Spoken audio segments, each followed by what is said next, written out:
Hello and welcome to my channel, Attila Tarot. In this video, we are continuing the 2026 predictions by country, and this video is going to be all about South Korea. So obviously, 2025 has been challenging for pretty much everyone, and South Korea has its challenges too, of course. Economic growth seems to be a challenge everywhere, export reliance, and also the trade challenges with the US. Then the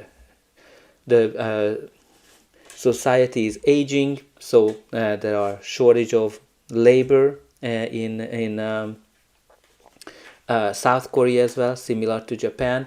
But also, there's some challenges in terms of more social needs that the aging society needs as well. So that's something that's a problem too. Okay, I have only a few cards left, and we're gonna be able to get going pretty soon. And of course, defense is another kind of challenge that South Korea is also facing. Obviously, having the neighbors of North Korea is a challenge, and also China as well. And interestingly, while I was shuffling this card before the video, the vigilance was kind of trying to come out, so I wonder if that will show up or not. It didn't, but anyway. Okay, so maybe this one. Okay, I'm gonna put it in. Okay, so we're ready to go, and let's start with it. So what we have here is the new moon in Libra. New romantic cycle begins. So obviously this is a country, so we're not going to talk about romance here. Maybe the new moon in Libra is going to be important for South Korea, but this is all about, for me, new relationships, new partnerships as well, and focusing on that. I think that's going to be pretty much the focus of alliances, partnership, who they can count on, which pretty much I think it's a very important topic for everyone, since the US has been going into a new direction. And the other card that we have here is 12, a change in the wind. So there's going to be some changes there. I can kind of tell you that whenever this card comes up, and last year it was the main theme for Canada. There were a lot of changes in Canada this year so far. So I think there might be many changes in South Korea as well that's gonna impact them. This can be connected to population, it can be leadership, it can be partnerships as well. So any kind of anything to that nature. We will see what the cards will tell us. Okay, so from this deck, we do have here the security, planning the future, long-term career, savings, investing, assets, money savvy. So they're definitely looking at how they spend the money. Obviously, they need to make sure that they have enough savings for the aging population as well, but also investments might be playing a key role in South Korea. We also have here the wish granted, dreams are coming true, prayers answered, miracles, patience, ask for more luck. So I think some kind of something great will happen in South Korea from that regards. It can be anything really. So something miraculous will happen. We also have here the quick return. Efforts are rewarded, teamwork, fast pace, physical loan, interest commission. So this is all about, the rabbit is representing multiplication. I think financially they're gonna be looking pretty good when you kind of have that security, wish granted, quick return. So I think the year, what I'm getting here, going to be pretty good in terms of economic growth And we also have here the resolve card, dedicated to achievement, steady gains, long game, loyalty, effort, top dog. So I think when you kind of look at it, planning for the future, long term, savings, quick return, long term gains, I think financially, I don't think that South Korea needs to worry in regards to 2026. Okay, let's see. At the bottom of the deck, we do have here the Four of Swords. So Four of Swords is all about taking a break, taking slow progress as well, healing, recovering. So there might be like, economic recovery. Then this might be the theme also, like healthcare of some sort, or blessings coming in. So we will see how it will manifest on a month-to-month basis. So when we look at here, January, the main energy is described by the Page of Wands. This can bring some news updates that are very, very exciting. Right? It can be related to the labor market. It can be related to the economy as well. And the clarifier is the Two of Cups. So there might be here some great new partnerships, new ventures, new alliances, or making peace with the alliances. But there's going to be some kind of an interesting, exciting agreement of some sort coming in January. That is, obviously, we talk here about new partnerships. So that new romantic cycle might talk to that it's happening in January. February, the main energy is described by the Hanged Man. So in February, things are going to be slow in South Korea, because when the Hangman comes in, this is kind of like a stuck energy when you need to kind of look at the situation a little bit differently. And we have the clarifier as the Two of Wands. So there might be something stuck, something will not move forward. So they need to look at things a little bit differently.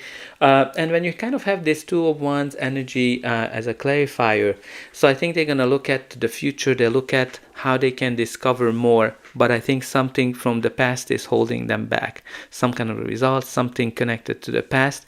And they need to let go of that, whatever that is. Let me know in a comment if you think what it is. It might be connected to the certain industries, certain commitments that are really holding them back to achieve their full potential. So something that they need to let go of. But there might be here some decisions that they need to make. There might be international as well. March will be all about, okay, so we have here the Tower. So the Tower brings a quick, sudden change. Well, we have kind of had here the main clarifier as the change in the wind. Well, that's what the Tower brings. It's going to be quick, it's going to be sudden, and it's going to be turning South Korea upside down. Now, this can be an economical collapse.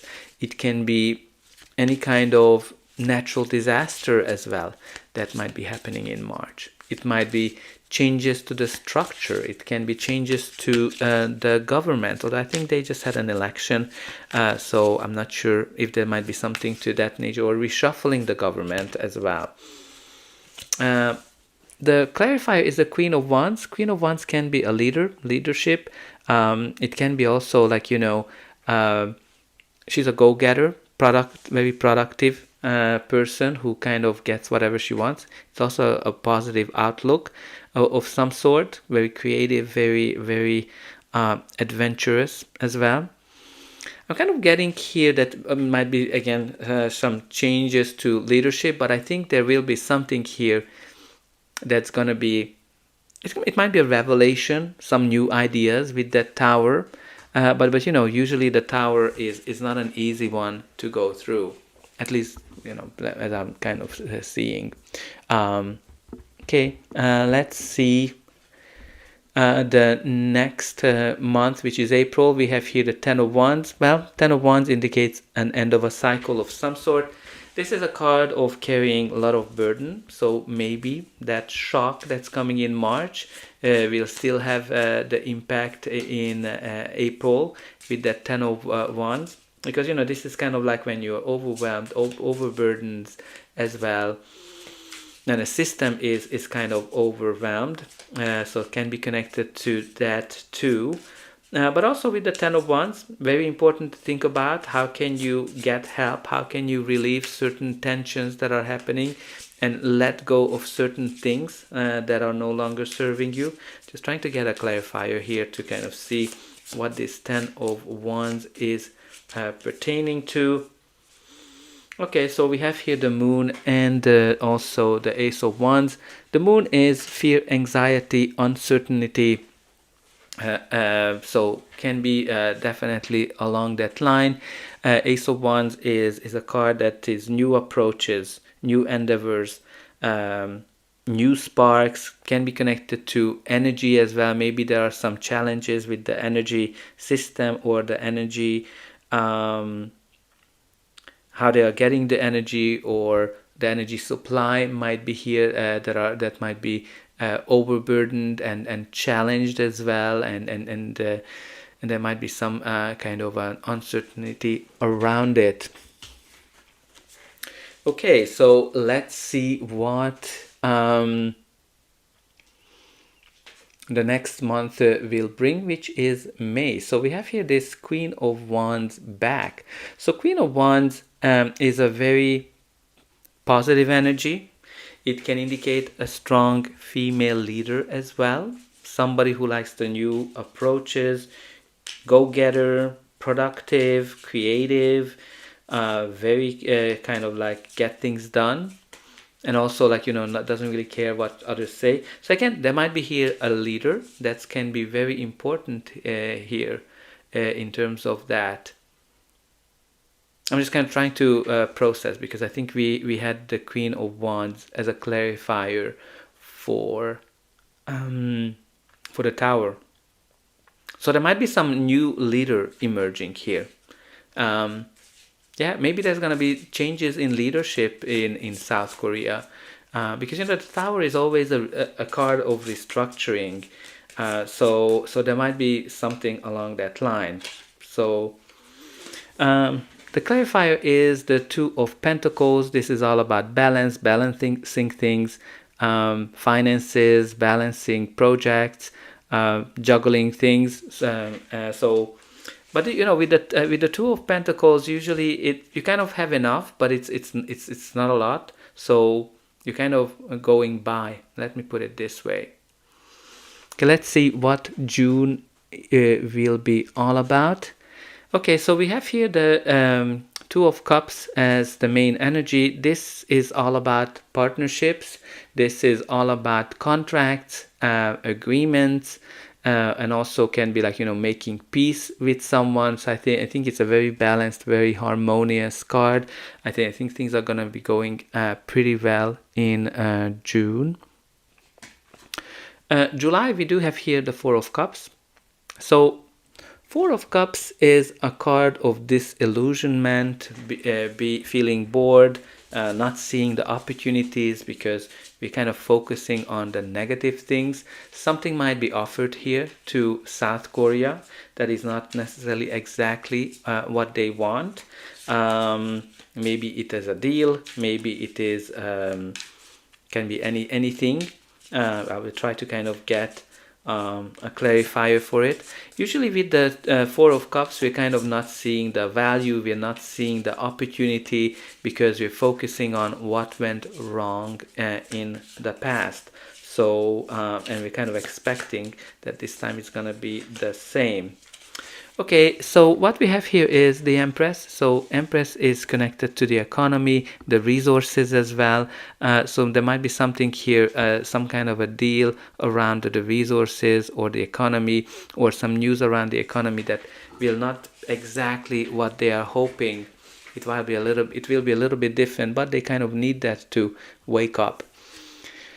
August, we do have here the Knight of Pentacles. So Knight of Pentacles is a card of planning ahead, slow moving energy, slow progress can be as well. Definitely can be some offers, deals that are going to be in question. can be connected to the economy, labor market, or even kind of like the real estate market. The clarifier is the Eight of Pentacles, which is a card of hard work, putting a lot of effort into something. It can be connected to training, education as well. But I think there's going to be some new plans, maybe around the labor market, because this is all about working. I would kind of attach this to the labor market. So maybe there's going to be some new approaches to the labor market, because they have, like, some challenges with the aging population. Okay, let's see. September, we do have here the Nine of Wands. Nine of Wands is a card of, okay, so this is where we have the vigilancy. I'm kind of being reminded for that, because with the Nine of Wands, you've been through a lot of challenges, battles, and you're kind of ready to give up something, but you're kind of always also protecting yourself from what's kind of going on. So maybe they're going to be very vigilant this time. Maybe I don't know if there's any kind of challenges from the defense perspective, because the Tower in March can be anything, like anything shocking, anything to that nature, like it can be connected to war as well. I don't know if there would be anything from that. Hopefully not. Yeah, I don't think, I hope it's not, but anyway, and I think in this month they're going to be super vigilant and pay attention to what's going on, protecting themselves. But also this is a card that kind of tells them that they shouldn't give up on what they want. I'm gonna see if there will be a clarifier for that Nine of Wands. Okay, so we do have here the World card, which again shows that they're gonna be very close to achieving something, because this is a card of success, achievement. It can be connected to international matters as well. But I think the World is a very positive clarifier from that perspective. So I think they're coming to full circle in some area. So I think they will be able to just something there in September. All right, let's see what's going to be the final outcome of the year for South Korea. But before that, please don't forget to like, share, and subscribe. That's an indication that you enjoyed this reading. And you're also helping me to grow the channel, to make sure that the message gets out to those who want to see it. And for you, it is only costing a couple of buttons to push. So I hope that you'll push those like, subscribe, hype buttons. And don't forget about the comment section. Let me know where you're watching from. What do you think will happen in South Korea? And also let me know, especially if you are from South Korea, what do you think is happening in your country? All right, let's see the next card. Okay, so we have here the Eight of Pentacles returning. So again, this can be connected to the labor market, working hard, the economy as well, putting a lot of effort into something, training, education can be also connected to it. So I think what we have here as the clarifier is the Seven of Pentacles, which indicates there's going to be slow growth of something. Also a card that can be connected to evaluating the path where they are, whether all the work that they've been putting into some area, the economy, the labor market, or anything, or relationships, partnership is working out. So there's going to be here some big evaluation. Let's see what November is all about. We do have here the Knight of Swords. Knight of Swords brings in news, updates, very kind of impulsive energy, can be connected to like again getting things done. I'm getting more the impulsive nature of it that's really comes in. Also indicates change, quick changes that might be happening. And okay, we have here again two clarifiers that came out for me, is the World card and the Ace of Swords. Again, there might be here some breakthrough, victory, agreements, international agreements that are coming in November, ideas, collaborations on an international scale. And let's see how the year will end. Okay, we do have here the Six of Swords. So Six of Swords is all about transition, leaving the difficulties behind, leaving the challenges behind. I don't know if maybe I'm just kind of processing. Maybe whatever is happening, that shock, that tower might be connected to a tsunami as well. Because I'm just kind of, my attention kind of goes here to the waves that are behind him. And because to kind of connect it to that tower, there might be something along that line as well, like a tsunami. And now, obviously, they're going to be behind them after that. And it's going to be, things are going to be calmer for them in December. But all in all, a lot of changes that are coming in. I think financially, these cards were really positive. So let me know what you think in the comment. That's all I have for you. I hope that you enjoyed this reading, and I'll be able to welcome you again.